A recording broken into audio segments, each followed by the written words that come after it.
วียงจันทร์มาสู่แดนใต้มาสร้างแปลงให้ศรีวิไลเส้นทางน้อยใหญ่ให้พัฒนาก็เติมเสริมสร้างเส้นทางให้สวยงา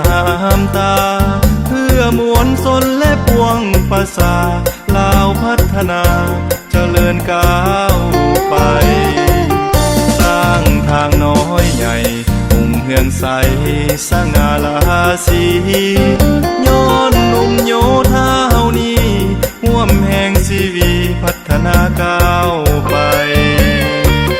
ยามกินยามอยากจนยากแต่ก็ทนไปเพื่อความสุขของคนทั่วไปเฮายอมทำได้ด้วยใจเสมอเป็นห่วงคนหาแต่ต้องทำใจยามเมื่อห่างไกลก็ยังฮักน้องเสมอแม้นอยู่ไกลตายังฝันหาทุกคืนอยู่เด้อเป็นห่วงและฮักเสมอฝันอยากจะเจอทุกวันเวลาอ้ายหนุ่มโยธาขอฝากเสียงมาหาน้องคนไกลฝากสายลมให้ลอยส่งไปส่งถึง3 วัยผู้เป็นขวัญตาส่วนอ้ายทางนี้ข้าหน้าที่บ่ได้ลืมลาบ่ได้ตัวดอกน้องแก้วตาอ้ายเสร็จพลาจะหวนตาวคืน